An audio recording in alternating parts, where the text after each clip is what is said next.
ભારતના agri sector માટે ટિપ્પણી જેમિસન ગ્રીનની કહ્યું કે ટફ નટ છે ભારતનું એગ્રીકલ્ચર સેક્ટર.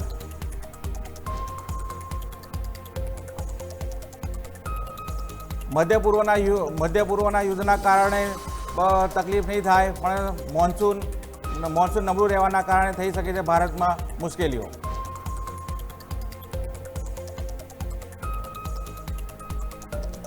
બાળ જિલ્લાની અંદર આવી રહી છે સતત આંચકાના કારણે લોકોમાં ભયનો માહોલ.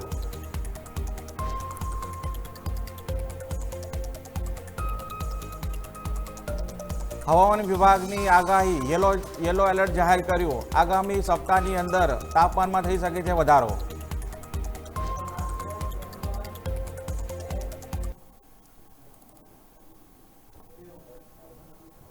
તો દર્શક મિત્રો, આપણે હેડલાઇનમાં જોયું કે ભારત સરકાર અને અમેરિકા વચ્ચે જે છે ટ્રેડ ડીલ થઈ રહી છે.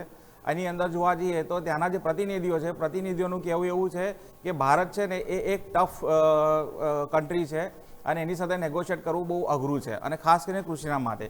આ સમાચારો ઉપર આપણે નજર કરીશું. એ પહેલાં આપણે નજર કરીએ NCDEX ઉપર એગ્રી કમોડિટીની શું ચાલ ચલાઈ રહી છે. તો આજના દિવસમાં જોઈએ તો એગ્રી કમોડિટીની અંદર જે મિક્સ પ્રતિભાવ આવી રહ્યો છે.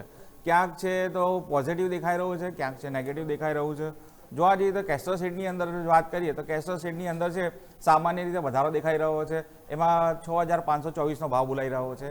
અને જ્યારે કોટન કેકની વાત કરીએ તો કોટન કેકની અંદર છે ખોળની અંદર કપાસ ખોળનો જે ભાવ છે 3374 આસપાસ બોલાઈ રહ્યો છે. અને ગુવાર ગમ અને ગુવાર સીડ બંને જે છે એ કમોડિટીની અંદર છે એ પ્રેશર આવી રહ્યું છે. દર્શક મિત્રો, અહીંયાની જો વાત કરીએ તો સૌથી વધારે જે છે એ 2 દિવસ એટલે છેલ્લા તો કહીએ તો આપણે જ્યારે સપ્તાહ ચાલુ થયો ત્યારથી ગુવાર ગમની અને ગુવાર સીડની અંદર છે એક જ દિવસ પોઝિટિવ રહ્યું હતું. બાકી આખું ક્રોસ ધ વીક કહેવાય એની અંદર છે આ બે કમોડિટીની અંદર પ્રેશર આવી રહ્યું છે. હવે ક્યાંક એવા કહેવાય કે જે અધેસવી જે કહેવાય જે ચિકાસ માટેનું જે કહેવાય એનું ઇન્વેન્ટરી જે થઈ ગયેલી છે અને કંપની તરફથી ઓછી ડિમાન્ડ આવવાના કારણે ગુવાર ગમ અને સીડની અંદર જે દબાણ આવી રહ્યું છે. અને જો જીરાની વાત કરીએ તો જે મસાલા પાક છે એમાં સારું એવું માર્કેટ ચાલી રહ્યું છે. જોવા જઈએ તો જીરા છે, ધાણા છે, એની અંદર અત્યારે માર્કેટમાં તેજી જોવા મળી છે. જે એની અસર આપણે જોવા જઈએ તો સેન્સેક્સ ઉપર આપણે NCDEX ઉપર દેખાઈ રહી છે. અને જીરાનો જો ભાવની વાત કરીએ તો જીરાનો ભાવ 21,235ની આસપાસ છે અને એની અંદર કહેવાય 0.26નો વધારો છે. તો આ હતી આપણે એગ્રી કોમોડિટીની ચાલ. હવે જો સૌથી મહત્વના જે સમાચારો પર જો નજર કરીએ ને તો આપણા ત્યાં એક મુદ્દો ચાલી રહ્યો છે છેલ્લા 6-1 મહિનાથી, અમેરિકા અને US ટ્રેડ ડીલ. આમ જોવા જઈએ તો અમેરિકા અને ભારત વચ્ચે જે ટ્રેડ ડીલ થવાની છે એ છે ભારત માટે બહુ આશાજનક વસ્તુ છે. એક સમય જોવા જઈએ તો ટ્રમ્પ સાહેબે આપણા ઉપર 50% ટેરિફ લગાવવાની વાત કરી હતી. સાથે એમને એવું વાત કરી હતી કે ભાઈ ધીમે ધીમે 18% ઉપર આવ્યા હતા. અને અત્યારે હવે તજજ્ઞ એવું પણ માની રહ્યા છે કે જો ટ્રેડ ડીલ સંભવ થઈ જશે તો ભારત પર 10% જેટલું ટેરિફ લાગી શકે છે, જે ભારત માટે સારી વસ્તુ છે. પણ ક્યાંક જોવા જઈએ ને તો કે ક્યાંક ગાળિયો ફસાયો છે. એ ગાળિયો ફસાયો છે એગ્રીકલ્ચર અને જે આપણી જે એનિમલ હસબન્ડરી જે પશુપાલન વિભાગ છે એને લઈને. આપણી ભારત સરકાર જે છે એ ખેડૂતોના અહિતમાં કોઈ નિર્ણય લેવા નથી માગતી. એના હિસાબે જોવા જઈએ તો ડીલની અંદર બંને દેશો અત્યારે હાલ કહેવાય કે ટફ નેગોશિએટર ઉપર બંને દેશો ચર્ચા કરી રહ્યા છે. જેમિસન ગ્રીન એ જે છે ભારતના એગ્રીકલ્ચર સેક્ટર વિશે એમને ટિપ્પણી કરી છે. આ જોવા જઈએ ને તો ત્યાંના જે કોંગ્રેસના એક પ્રતિનિધિ છે એમણે એવું કહ્યું છે ભારતનું એગ્રીકલ્ચર માર્કેટ છે ને ટફ નોટ ટુ ક્રેક છે, એટલે એને તોડવું અઘરું છે. અને સાથે જોવા જઈએ તો અમેરિકાના જે એગ્રી પ્રોડક્ટ માટે ભારત છે ને એક્સેસ માંગી રહ્યા છે. અમેરિકા છે એ કહી રહ્યું છે કે ભારતના માર્કેટની અંદર એમની એગ્રી પ્રોડક્ટ છે એને એક્સેસ મળે. અને ભારત લાંબા સમયથી પોતાના કૃષિ ક્ષેત્રને પ્રોડક્ટ જે કહેવાય ને એને કવર કરીને બેઠું છે. ખાસ કરીને વાત કરીએ તો સ્થાનિક ખેડૂતોને બચાવવા માટે ભારત સરકાર છે અત્યારે અમેરિકા સામે ઝઝૂમી રહી છે. અને હાલની જો વાત કરીએ તો હાલના US ટ્રેડની જે ટોક છે એટલે બંને દેશો વચ્ચે હાલ અત્યારે બેઠકોના દોર ચાલી રહ્યા છે. એ આપણા જે છે સચિવ છે ત્યાં પહોંચે છે, વિદેશ મંત્રી છે ત્યાં પહોંચે છે, આપણા કોમર્સ મિનિસ્ટર છે ત્યાં પહોંચે છે. અને એ લોકોનો કોંગ્રેસનું પ્રતિનિધિ છે એ આપણા બંને દેશો વચ્ચે ચર્ચા ચાલી રહી છે. હવે આપણા તરફથી જો વાત કરીએ તો દર્પણ જૈન કરીને જે અધિકારી છે એ ચર્ચા કરી રહ્યા છે અને ભારતને માત્ર 1% ઇમ્પોર્ટ કરવાની પરમિશન આપી છે ભારતે અમેરિકાને, અને એમાં 50 મિલિયન ટનથી મર્યાદામાં આપી છે. અને આમ જોવા જઈએ તો ભારતનું સ્ટેન્ડ છે ને એક મુદ્દે ક્લિયર છે. એ કૃષિ માર્કેટમાં મોટા ફેરફાર માટે તૈયાર નથી. અમેરિકાને સ્પષ્ટ કહી દીધું છે કે આપણે ટ્રેડ ડીલ કરીશું, આપણે બંને એમના આંતરિક પારસ્પરિક જે ટ્રેડ થશે, વ્યવહાર થશે, પણ કૃષિ ક્ષેત્રે કોઈપણ જાતનો સમજોતો કરવામાં નહીં આવે. અને જોવા જઈએ તો બંને દેશો વચ્ચે અત્યારની વાત કરીએ તો અત્યારે હાલ જે ટ્રેડ થઈ રહ્યો છે એને જે બંને સરકારો એવું છે વિચારી રહી છે કે 2030ની અંદર ઇન્ડિયા યુએસનો ટ્રેડ છે $500 બિલિયન સુધી પહોંચાડવાનો બંને દેશનો લક્ષ્યાંક છે પારસ્પરિક રીતે. અત્યારે જો વાત કરીએ તો $212 બિલિયન જેટલો વ્યવહાર થઈ રહ્યો છે. મહત્વની વસ્તુ અહીંયા એક ધ્યાન આપવા જેવી છે કે આ જો ડીલ છે એની અંદર ચાઇના, વિયેટનામ, બાંગ્લાદેશ જેવા દેશો છે એની સામે કોમ્પિટિટિવ એડવાન્ટેજ આપવા માટે અમેરિકા અત્યારે હાલ ભારત સાથે તૈયાર થઈ રહ્યું છે. અને જે જો આ ટ્રેડ ડીલ થઈ ગઈ ને તો ભારતને એક જાતનું એડવાન્ટેજ અને એજ મળશે.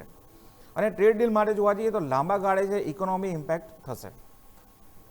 તો ધવલ, અહીંયા આપણે એક પ્રશ્ન વસ્તુ થઈ રહી છે કે ડીલ માટે જો કહેવાય ને કે જો આપણા દરવાજા આપણી સરકાર અમેરિકા માટે જો ખેડૂતો માટેના કે કૃષિ માટેના જે દરવાજા ખોલી દે તો ડીલ અત્યારે હાલ સંભવ થઈ જાય, ક્રેક થઈ જાય. પણ આપણી સરકાર છે કે આપણા સરકાર છે, આપણા અધિકારી છે, ટફ નેગોશિએટર છે.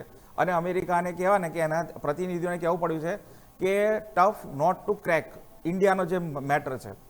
તો સરકાર જે છે એ એગ્રીકલ્ચરને ખેડૂતોના હિતમાં લઈ રહી છે. માની લો કે આ ડીલની અંદર ખેડૂતોને ફાયદો મતલબ કોઈ કોમ્પ્રોમાઇઝ સરકાર કરવા માગે છે કે નથી કરવા માગતી?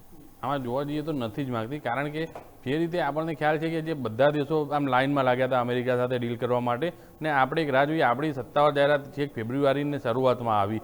એટલે તમે વિચારો કે જ્યારે બધા જે અલગ અલગ દેશો, જૂનને પાકિસ્તાન, જે બીજા થાઈલેન્ડ, નાના નાના દેશો છે, એ બધા અમેરિકા સાથે જેવી જાહેરાત આવી તેવી તરત ત્યાં જઈને ડીલ કરી આવ્યા હતા. ત્યારે આપણે તો એક રાહ જોઈ હતી. એટલે આપણને ખ્યાલ છે કે ગયા વર્ષે આ ડીલ ના થવાના કારણે આપણું જે ઇક્વિટી માર્કેટ હતું 6 થી 7 મહિના સુધી 1000 પોઈન્ટની રેન્જમાં રહ્યું. એટલે કે 24, 5, 200, 300 એટલે ઇક્વિટી માર્કેટ 1000 પોઈન્ટની રેન્જમાં રહ્યું. પછી જેવી જાહેરાત આવી ત્યારે 1000 પોઈન્ટનો આપણે ઉછાળો જોયો હતો. એટલે આની અંદર પણ જોઈએ તો ડીલ મોડું થવાનું એક જ કારણ હતું, કૃષિ અને પશુપાલન.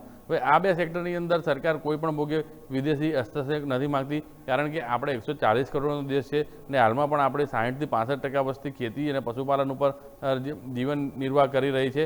ત્યારે જો આની અંદર જો વિદેશી, કારણ કે પછી વિદેશી વસ્તુ આવવાના કારણે શું થાય, તે તમને સસ્તી આપે, પ્રોડક્ટમાં સારી હોય, એટલે તેના કારણે પછી જો ગ્રાહકો તેના તરફ વળવા લાગે તો આપણા ખેડૂતોને મોટા પાયે નુકસાન થાય, બેરોજગારીનું પ્રમાણ વધે. એ કોઈ પણ આ સરકારની કોઈ પણ સરકાર હોય તો ભારતમાં ખેડૂતો અને પશુપાલકો આ બેના મુદ્દે તો ક્યારેય બાંધછોડ ના કરીને જો કરે તો પછી ખૂબ જ ભોગવવાનું આવે કે તેમને ફરીથી સત્તામાં આવવું અઘરું થઈ જાય. એટલે આના કારણે આ બે સેક્ટરની અંદર ના વધવાના કારણે હજી આપણી સત્તાવાર હજી યુએસ સાથેની ટ્રેડ ડીલ ફાઇનલ નથી થઈ. એટલે અમેરિકાના આપણા માર્કેટ એગ્રી અને પશુપાલનમાં પ્રવેશ કરવો છે, પરંતુ ત્યાં ઘણા બધા એવી વસ્તુઓ છે કે જેના કારણે આપણે નથી આવવા દેવા માંગતા. એક ટાઈમે આપણે સોયાબીનની અછત હતી તો પણ આપણે આફ્રિકન દેશોમાંથી મંગાવતા હતા, અમેરિકાથી નહીં.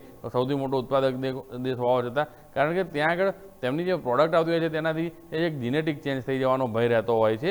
એટલે આવી ઘણી બધી અલગ અલગ વસ્તુઓ છે કે જેના કારણે આપણે આપણા કૃષિ ક્ષેત્રની અંદર કોઈ પણ દેશને પ્રવેશ દેવા નથી માગતા. આપણે ન્યૂઝીલેન્ડ સાથે પણ ફ્રી ટ્રેડ ડીલ કરી તો ત્યાંની અંદર પણ આપણે ત્યાં ડેરી અને ફાર્મા સેક્ટરની અંદર તેમનો પ્રવેશ નથી, તેમના સેક્ટરની અંદર આપણો પ્રવેશ છે.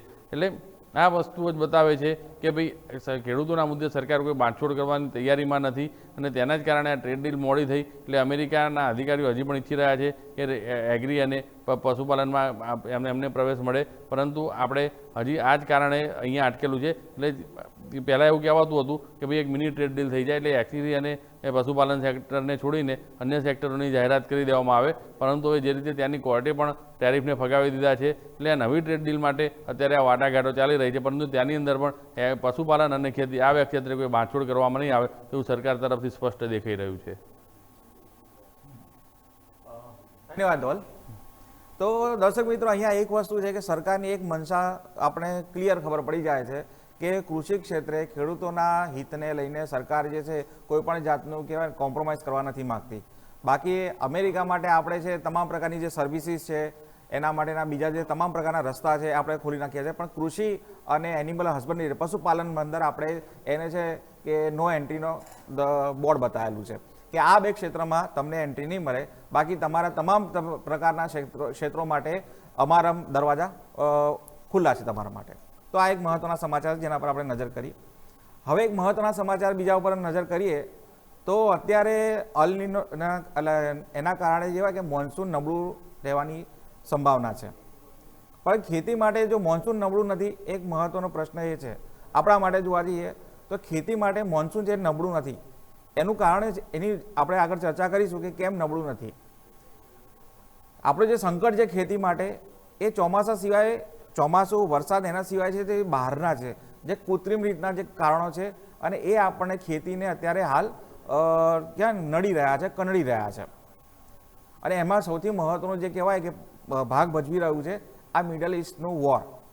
એની વોરના કારણે થયું છે શું કે સપ્લાય ચેન ખૂટ્યો છે, સપ્લાય ચેનના જે અંદર ખોટો આવ્યો છે, એમાં વિક્ષેપ પડ્યો છે, એના કારણે તમારા ક્રૂડ અને એલપીજી છે એના તમારું કહેવાય વિક્ષેપના કારણે એનું શોર્ટેજ ઊભી થઈ છે. શોર્ટેજ ઊભા થવાના કારણે એના જે ભાવ છે એ વધી ગયા છે. આ બધા કારણો જે છે એ મુખ્ય કારણો છે કે ચોમાસું તો એક કારણ છે આપણા ખેતીને તકલીફમાં મૂકી શકે છે, કાં તો એમાં વરસાદનો શોર્ટેજ રહી શકે છે, પણ એનાથી મહત્વના આ મુદ્દા છે. અને જોવા જઈએ તો બીજા અન્ય નેગેટિવ અને આ જે વોર છે એના જે નેગેટિવ ફેક્ટર્સ જે છે એના કારણે શું થયું છે, ફર્ટિલાઇઝરની શોર્ટેજ ઊભી થઈ છે, ફ્યુઅલના પ્રાઇસ વધી ગયા છે. અને જોવા જઈએ તો ફૂડ સિક્યોરિટીની બાબતમાં જો ભારતનું કહીએ ને તો અહીંયા એક છે રાહતના સમાચાર આપણને મળે છે કે આપણે ભારત પાસે સામાન્ય કરતાં 3 ગણું ફૂડ ગ્રેઇન બફર સ્ટોક છે. હવે ફૂડ ગ્રેઇનની જો વાત કરીએ આપણે તો ફૂડ ગ્રેઇનમાં શું આવે છે, ચોખા આવે છે, ઘઉં આવે છે, દાળ આવે છે, કઠોળ આવે છે. આ બધી વસ્તુઓની આપણી પાસે જે બફર સ્ટોક છે અને બફર સ્ટોક એ એક ગણો, 2 ગણો, 3 ગણો આપણી પાસે સરકાર પાસે રિઝર્વ સ્ટોક કરેલો છે. એટલે આપણે વરસાદ ઓછો હશે તો અનાજની કમી આપણા દેશમાં આવશે નહીં, કારણ કે આપણી પાસે બફર સ્ટોક ઇનફ છે.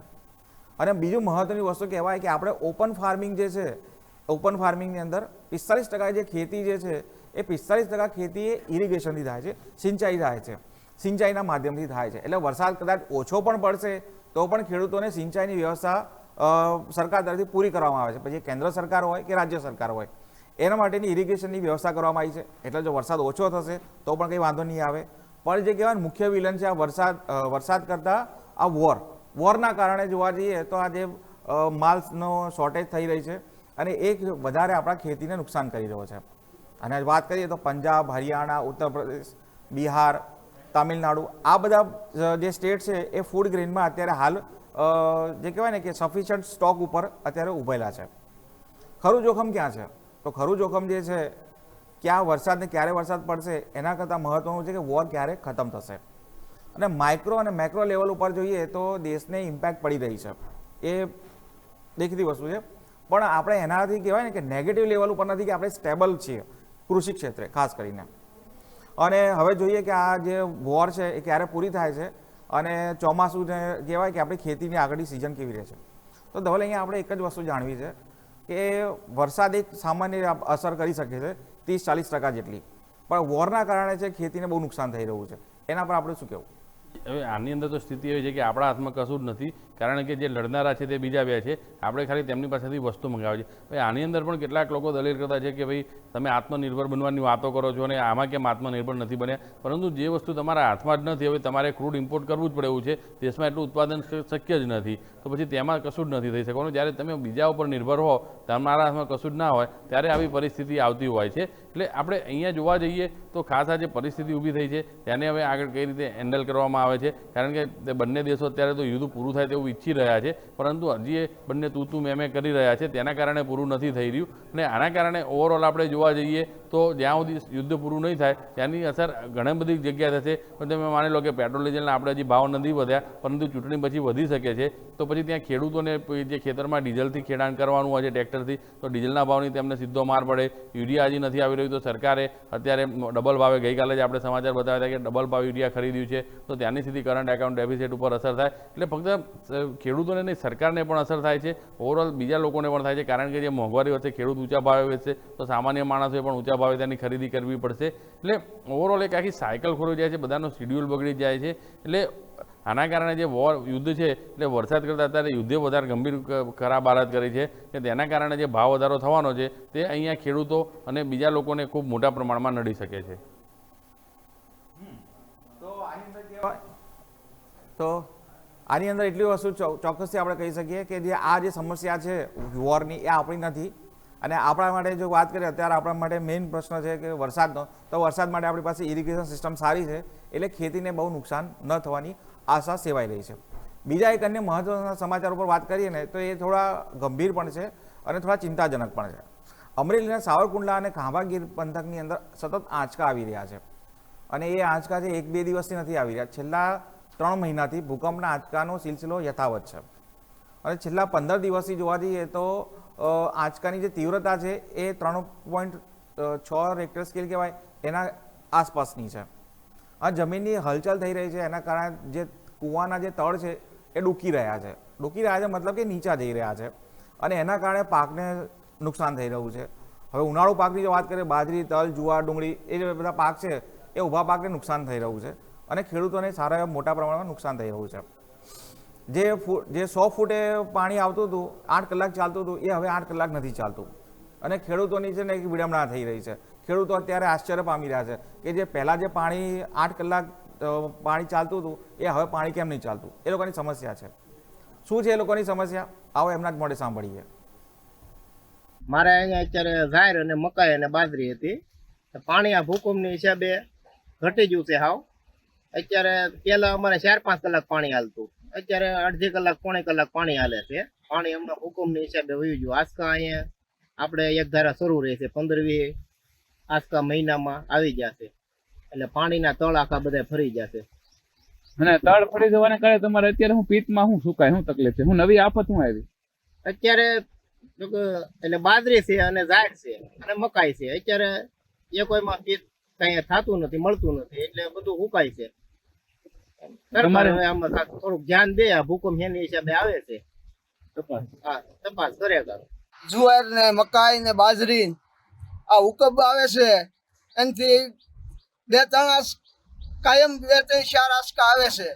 એટલે હવે અમારે આની શું લાઈન લેવાની? મારા કુવામાં પાણી હતા એ વીઆઈ ગયા છે. પેલા કેટલું હાલતું? પેલા આખો દિવસ હાલતું, ખૂટતું જ નતું. અત્યારે અડધી કલાક પાણી હાલે છે, 2 કેરા પીવે છે.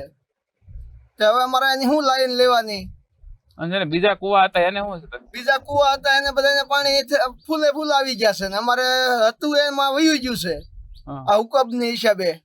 હવે અમારે આની શું લાઈન લેવાની? ક્યાં ક્યાં પાક અત્યારે વાવ્યા? કેવું અત્યારે હું હુકાય? શું વાત? આ મકાઈ હુકાય છે, ઝાયર હુકાય છે, બાજરી હુકાય છે. 2-3 પાનની ખેસ લાગી ગઈ છે. ભૂકંપના ઝટકા જજડી, ભાકરપરા, મિત્યાળા, કૃષ્ણગઢ, અબ્રમપરા, બગોયા, ગેનિયા આ વિસ્તારમાં એક જ ધારા સતત ભૂકંપના ઝટકા ચાલુ છે. બાળકો નિશાળ સ્કૂલે ભણવા જાય છે તો પણ એ ભયના માહોલમાં રહી છે. આ ગામની માલપા આ વિસ્તારમાં સરકારી ગાઈડલાઈન પ્રમાણે કોઈ પણ અધિકારી આ સરકારમાંથી આવ્યો નથી. તો અમારી માંગણી છે કે ભાઈ આની તાત્કાલિક તપાસ કરો અને કયા કારણોસર ભૂકંપના ઝટકા આવે. અમરેલી જિલ્લામાં છેલ્લા 1 મહિનાથી ભૂકંપના આંચકા આવવાને કારણે ખેડૂતો માટે એક નવી આફત આવી છે ને. ભૂકંપના આંચકાને કારણે ખેડૂતોને જે કુવા અને દારના છે તે પાણી જતા રહ્યા છે, ત્યારે અમુક ખેડૂતોને કુવામાં પાણી આવી ગયા છે. ત્યારે આપણે ખાંભા તાલુકાના ભાડ અને વાકિયા ગામના વિસ્તારમાં છે ને ખેડૂતોની આફત છે શું છે તે આપણે જોઈએ. આપ જોઈ શકો છો કે ખાંભા પંથકમાં છેલ્લા 1 મહિનાથી ભૂકંપના આંચકા આવી રહ્યા ને. આંચકા છે 3.6-7 સુધીના ભૂકંપના આંચકા આવે ને. એક જ દિવસમાં 7-8 ભૂકંપના આંચકા આવે છે ને. ખેડૂતોને જે ઉનાળુ પાક બાજરી, તલ, ડુંગળી સહિતનો પાકનું વાવેતર કર્યું હતું ને, વાવેતરમાં માત્ર છેલ્લે 2 થી 3 પાણી પાવાના હતા ને પાણીની પિયતની જરૂર હતી. પરંતુ આ ભૂકંપના આંચકાને કારણે ધરતીના તળમાં છે તે ફેરફાર થયો છે ને. ખેડૂતોને જે પાણી 8 કલાક હાલતું હતું તેને બદલે ખેડૂતોને કલાક, અડધી કલાક પાણી ચાલે છે ને. ખેડૂતોનું જે પિયત છે સુકાઈ રહ્યું છે. ત્યારે આ ભૂકંપના આંચકાથી ધરતીના પેટાળમાં છે તે ફેરફાર થયા છે ને. જે ખેડૂતોને કુવામાં પાણી નહોતું તે ખેડૂતોને કુવામાં પાણી આવી ગયું છે ને. ખેડૂતોને પાણી ખૂટતું નહોતું, તેમને પાણી જતું રહ્યું છે. ક્યાંક ને ક્યાંક ખેડૂતો માટે નવી આફત આવી છે ને. ખેડૂતોના ઉનાળુ પાક છે તે અત્યારે નિષ્ફળ જાય તેવી પરિસ્થિતિ આ ભૂકંપના આંચકાને લઈને થઈ છે. દશરથસિંહ રાઠોડ. તો દર્શક મિત્રો, આપણે આ સાંભળ્યું કે આ ઘટના છે એ થોડી છે કે જ્યાં થોડીક વિચિત્ર પણ છે, થોડીક આશ્ચર્યજનક પણ છે કે જ્યાં જે કૂવામાં પાણી નહોતું ત્યાં પાણી આવવા માંડ્યું અને જે પાણી હતું એ પાણી જે ગાયબ થઈ ગયું. અને જે ખેડૂતોનું કહેવું છે કે જે પાણી 8 કલાક ચાલતું હતું એ હવે 1 કલાકમાં પૂરતું થઈ જાય છે. એટલે પિયતના ક્યાંક છે પ્રોબ્લેમ આવી રહ્યા છે. અને હવે જે એક મહત્વના બીજા સમાચાર પર જે વાત કરીએ ને તો કે જે આપણું જે ગરમી છે, ગરમીની અંદર વાત કરીએ તો હવામાન વિભાગે યલો એલર્ટ જાહેર કર્યું છે. અને એમની પાસે એનું કહેવું એવું છે કે આખરી ગરમી વધશે અને આગામી 7 દિવસ માટે છે રાજ્યમાં તાપમાનનો પારો ધીમે ધીમે વધશે. અને તાપમાનની અંદર જે પારો વધશે 2 થી 3 ડિગ્રી સુધીનો વધારો થઈ શકે છે. અને 19 એપ્રિલથી ગરમીનું પ્રમાણ છે એમાં જોર વધશે. અને 26 એપ્રિલથી વાત કરીએ તો જે તાપમાન છે એ સામાન્ય 40 ડિગ્રીથી 43 ડિગ્રીની આસપાસ રહેવાની હવામાન વિભાગે આગાહી કરી છે. પવનની દિશા બદલાશે એ પણ એમને જાહેર કર્યું છે. અને અમદાવાદ સહિતના મોટા રાજ્યોની જે વાત કરીએ, મોટા શહેરોની વાત કરીએ તો તાપમાન 40 ડિગ્રીને પાર થઈ શકે છે. અને ગુજરાત સાથે 8 રાજ્યોમાં પણ હીટ વેવની આગાહી કરવામાં આવી છે. શું પ્રતિક્રિયા આપી છે હવામાન વિભાગે, શું આગાહી કરી છે, આવો સાંભળીએ. अहमदाबाद सिटी के लिए बात करेंगे जिसमें हीट एक्शन प्लान के तहत जो टेम्परेचर की वार्निंग इशू हुई है उसमें येलो अलर्ट है. आने वाले 7 दिनों के लिए येलो अलर्ट इशू किया गया है. और जो मैक्सिमम टेम्परेचर की रेंज होगी वो 41 से लेकर 43 डिग्री सेल्सियस के आसपास रहने का पूर्वानुमान है. 26 तारीख को जो मैक्सिमम टेम्परेचर रहने का पूर्वानुमान 43 डिग्री सेल्सियस के आसपास रहने का पूर्वानुमान है. તો દર્શક મિત્રો, આપણે સાંભળ્યું હવામાન વિભાગે આગાહી કરી છે કે તાપમાન વધી શકે છે, તો સાવચેતી રાખવી અને બને ત્યાં સુધી બોડી મતલબ કે હાઇડ્રેટ રાખવી અને તરલ પદાર્થ છે એનું સેવન કરતા રહેવું. તો બસ આ બુલેટિનમાં બસ આટલું જ. હવે અમારા સહયોગી છે વ્યોમિક છે, એ એફએનો ફંડા લઈને આવશે. એની અંદર તમને બતાવશે કે ક્યાં છે તમારી નફાની તક, ક્યાં તમને મળી શકે છે તમને સારો એવો નફો. કારણ કે અમે છે ન્યૂઝ કેપિટલ માર્કેટ, નફાનું નવું સરનામું.